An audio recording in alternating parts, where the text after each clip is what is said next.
Civil service day यानी राष्ट्रीय civil सेवा दिवस हर साल भारत में 21 अप्रैल को मनाया जाता है। सिविल सेवा किसी देश के प्रशासन की रीढ़ होती है। यह दिन उन सभी लोक अधिकारियों की सराहना करने के लिए मनाया जाता है जो कई पब्लिक डिपार्टमेंट में लगे हुए हैं और देश की एडमिनिस्ट्रेटिव मशीनरी को चलाने के लिए प्रयास करते हैं। यह दिन उन सिविल सेवकों के लिए भी एक अनुस्मारक है जो भारत के नागरिकों की सेवा करने के उद्देश्य से विभिन्न विभागों में काम कर रहे हैं। सिविल सेवकों के योगदान को शब्दों में बयां करना इतना आसान नहीं है, इसीलिए हर साल इस दिन को सिविल सेवकों को समर्पित कर चुके हैं। उनके सराहनीय कार्यों के लिए इस दिन उन्हें सम्मानित भी किया जाता है। सिविल सर्विस डे की शुरुआत सन 2006 से हुई और तब से लेकर आज तक सिविल सर्विस डे 21 अप्रैल को मनाया जाता है। यह दिन सिविल सर्विस के अधिकारियों के लिए बेहद खास होता है। इस सिविल सर्विस डे की शुरुआत सरदार वल्लभ भाई पटेल जी से हुई, जिन्होंने 21 अप्रैल 1947 को अखिल भारतीय सेवा का उद्घाटन किया था। इस दिवस पर सरदार वल्लभ भाई पटेल ने एक शानदार भाषण देते हुए सिविल सेवकों को भारत की रीढ़ की हड्डी बताया था और उन्हें स्टील फ्रेम ऑफ इंडिया का नाम दिया था।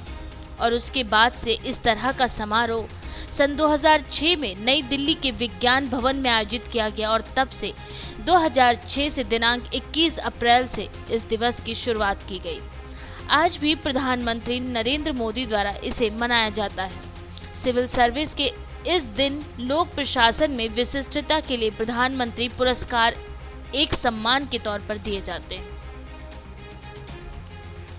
आज प्रधानमंत्री नरेंद्र मोदी ने नई दिल्ली के विज्ञान भवन में गुरुवार को लोक प्रशासन के क्षेत्र में उत्कृष्ट योगदान देने और अहम भूमिका निभाने वाले अधिकारियों को सम्मानित किया। प्रधानमंत्री ने तेज गति से बदलती दुनिया में समय के अनुसार चलने की सलाह दी और 3 लक्ष्य गिनाए।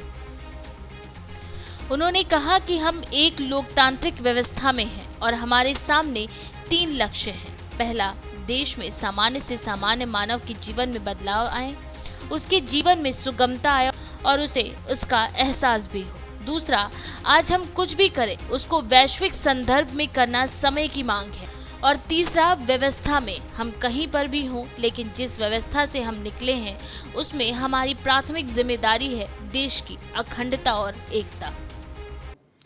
हर भारतवासी आज आपको जिस आशा आकांक्षा से देख रहा है उसे पूरा करने में आपके प्रयासों में कोई कमी ना हो, उसके लिए आज आपको भी सरदार वल्लभ भाई पटेल ने हम सबको जो प्रेरणा दी, जो संदेश दिया और जिस संकल्प के लिए हमें प्रेरित किया, हमें उस संकल्प को फिर से एक बार दोहराना है।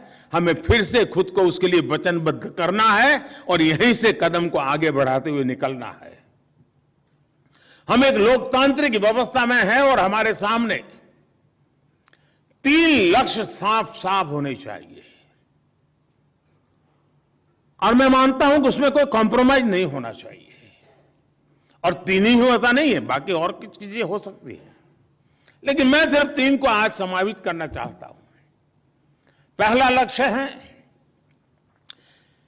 कि आखिरकार हम देश में जो भी व्यवस्थाएं चलाते हैं, जो भी बजट खर्च करते हैं, जो भी पद प्रतिष्ठा हम प्राप्त करते हैं, किसके लिए है जी? ये सब क्यों है? ये मेहनत किस बात के लिए है? ये तामझाम किस बात के लिए है? और इसलिए मैं कहूंगा कि हमारा पहला लक्ष्य है कि देश में सामान्य से सामान्य मानवीय के जीवन में बदलाव आए, उसके जीवन में सुगमता आए और उसे इसका एहसास भी हो। देश के सामान्य नागरिकों अपनी सामान्य जिंदगी के लिए सरकार से जो नाता आता है उसे जिद्दोजहद न करनी पड़े, सहज रूप से सब उपलब्ध हो। ये लक्ष्य सदा सर्वदा हमारे सामने होना चाहिए। अगर मैं दूसरे लक्ष्य की बात करूं तो आज ग्लोबलाइजेशन हम पिछले कई दशकों से सुन रहे हैं। हो सकता है भारत कभी दूर से इन चीजों को देखता था, लेकिन आज स्थिति कुछ अलग है। आज भारत का पोजीशनिंग बदल रहा है और ऐसे में हम देश में जो भी करें उसको वैश्विक संदर्भ में करना अब हमारे लिए समय की मांग है। भारत दुनिया में शीर्ष पर कैसे पहुंचे, अगर दुनिया की गतिविधियों को नहीं समझेंगे, नहीं जानेंगे, तो हमें कहां जाना है और हमें शीर्ष स्थान पर जाना है, तो हमारी राह कौन सी होगी, हमारे क्षेत्र कौन से होंगे, ये हमें आइडेंटिफाई करके और उसका तुलनात्मक अध्ययन करते हुए हमें आगे बढ़ना ही पड़ेगा। हमारी जो योजनाएं हैं, हमारे गवर्नेंस के जो मॉडल है, वो हमें इसी संकल्प के साथ विकसित करने हैं। हमें कोशिश ये भी करनी है कि उनमें नवीनता आती रहे, उनमें आधुनिकता आती रहे।